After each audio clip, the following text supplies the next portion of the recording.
最后还有一些细节还在谈，但是基本上联动的话应该是决定了。我后面有很多东西还是得想一想怎么做。就现在心情肯定很高兴嘛，就毕竟是我自己也挺喜欢育碧，然后也挺喜欢这款就是 R6这款作品嘛，自己也玩，觉得 R6这种级别的作品属于比较让人眼前一亮的吧。然后大家也会觉得我们可能会去和日系的一些作品去做联动嘛，我是觉得那个就是我们这个点子其实应该挺不错的。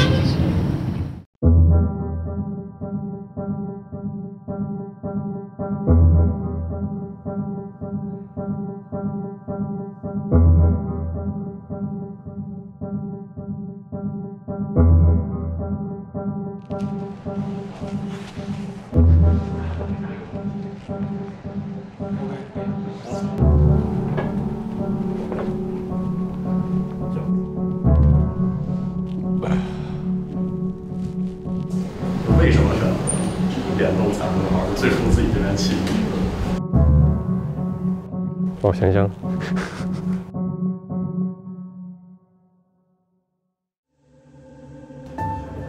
作为游戏玩家来说，就是我本身也比较喜欢彩虹6号，所以我自己能和这样的作品联动的话，也会非常高兴，就是也会去想着去和它做联动这样的事情。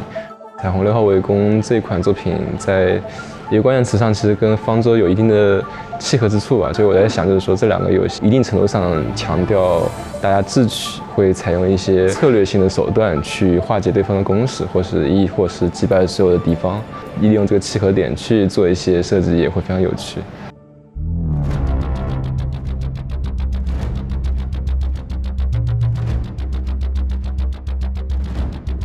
作为明日方舟来说，其实我们没有把自己定义成一款局限于2次元的一个游戏，就是我们认为它当中的很多韵味，包括一些内容，还有文化概念，都是可以被扩展的。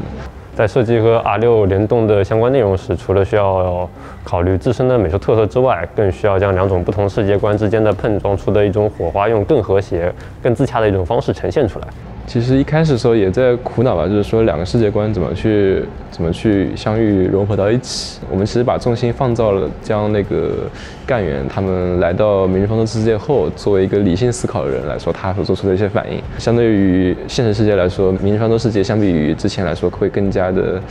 充满一些不可理喻的事情。那么作为正常人来说，肯定会对这些事情产生疑惑，他会从一个完全不知所措到逐渐理解，甚至能够驾驭这些信息事物的一个情况，这和我们每个人的一些冒险经历可能都是相似的，所以我们也是基于这个点去着重描写这个故事。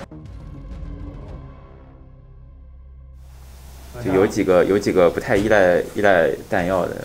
像闪盾就不太依赖弹药。对，闪盾可以做重装，盾听应该没这个选。塔香卡是不是可以作为备选？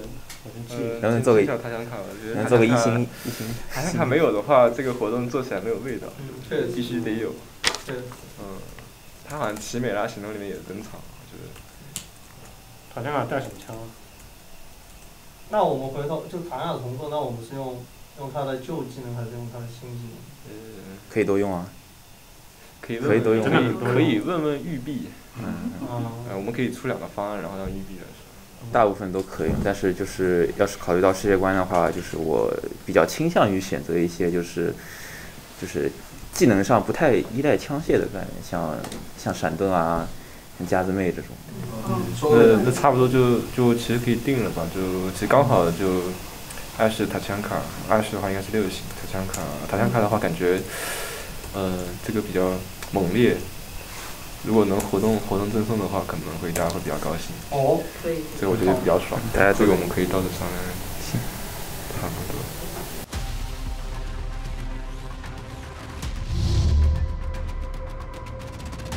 首先是 Ash， 就是作为我们的6星角色呢，其实 Ash 的话就是刚刚说的，就是性格上是相对来说比较中立，然后也比较正派的一个形象，非常适合主角的一个位置。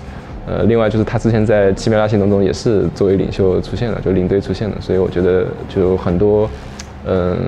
故事设计上的话是非常就是顺其自然，能够水到渠成的。那么第二个就是大家就特别喜欢的吉祥物塔枪卡。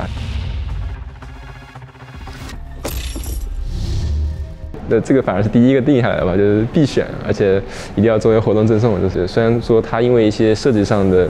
一个特别独特性吧，导致它之前没有太多机会去在比赛中大放异彩，但是这次重做也应该是大大提升了一个人气吧。然后很巧的是，我们这次联动的话也会去做塔枪卡重做后的一个更新，就是 Loud 的重生，是吧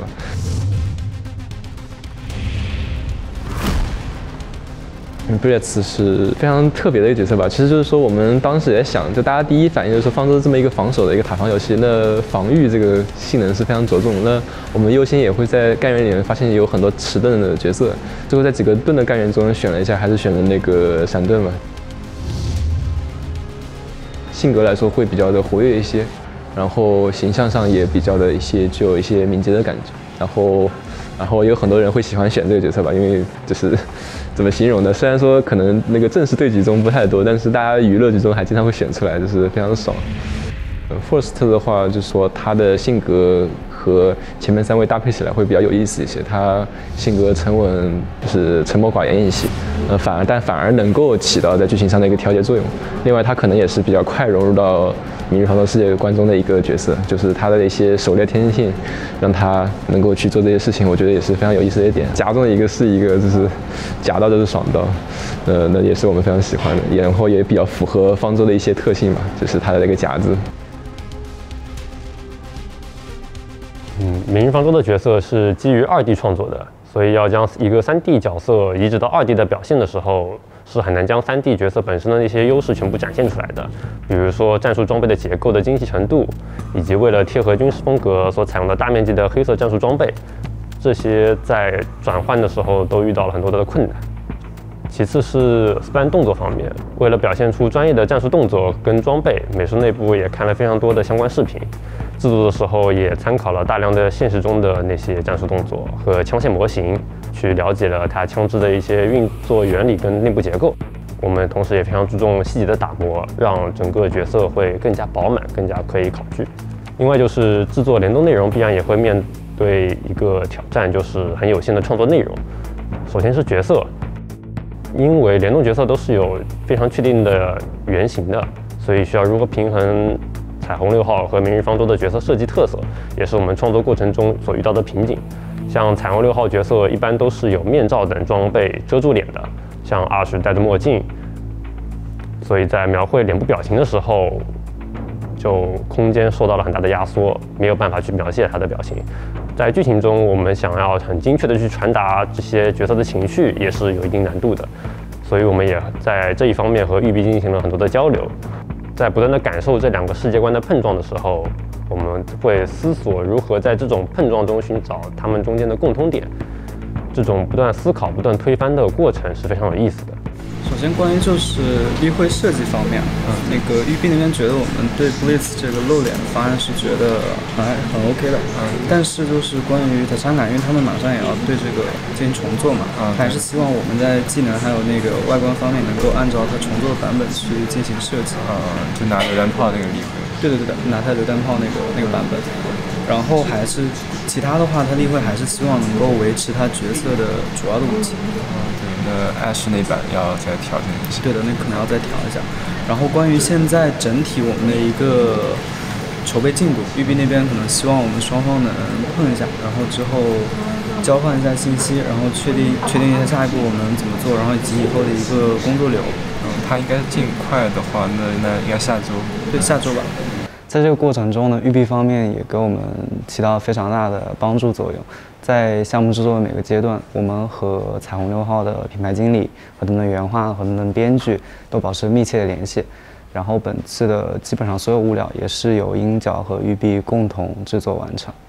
彩虹6号的美术负责也会在我们画师绘制例会CG 插图这些的过程中提出他们专业性的意见和指导，以保证就是和原作的一个契合度。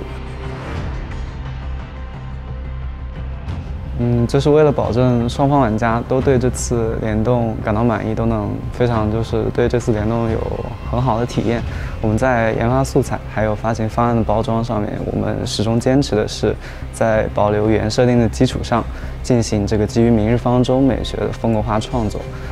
在宣发素材方面和以往有些不同，我们这次也额外准备了一条和之前风格不太一样的 CG 宣传片。这条片呢，就是环境用了写实的一个风格，但是配合了 low poly 风的一个人物建模，这也是双方美术互相探讨达到的一个结果。这样就相当于兼顾了一个还原和风格化两个点。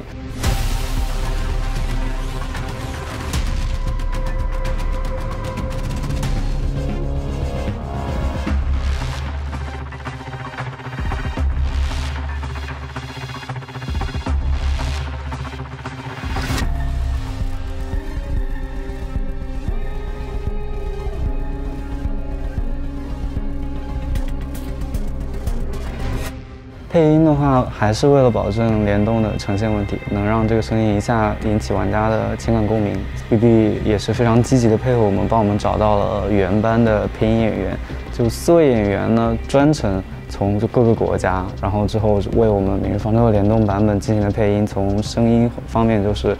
最大程度还原了角色的个性和特点吧。我们也是3人唱片也是专门邀请到了R6的原作曲之一 Matthew 为这个版本进行谱曲，将彩六的风格融入到了泰拉大陆的一个旋律中，更进一步加强了这种联动的深度。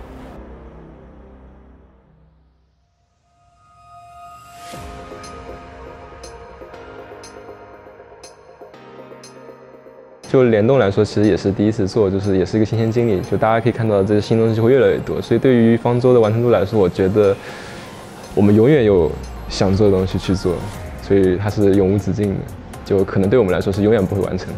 我们非常开心能与彩虹6号这类优秀的国际游戏 IP 进行联动。从商务谈判到版本上线的过程中，我们的目的始终没有改变，就是在有限的范围内保证玩家的最优体验。希望大家玩得开心。心情的话，开心、激动、忐忑都有吧，因为这也是我第一次做联动相关的内容。我们也在这个过程中成长了不少，更是觉得它是体现了创作者一个不断推翻、不断打磨的一个思考过程。说到这个，我想起了以前比较有意思的一件事情。因为我们团队也有非常多的彩虹6号玩家，所以我们也会在工作之余一起去开黑。有一件事情让我们印象非常深刻，就是那个时候《明日方舟》还没有公测，我们碰到了一个 ID 叫 Arknights 的玩家，于是我们就隐藏身份跟他打了一局。然后在彩虹6号这个游戏中跟《明日方舟》的支持者相遇，尤其是在这么一个充满未知数的阶段，我们感觉也是非常奇妙的，也是很有意义的，也有当时的我们增加了不少前进的动力。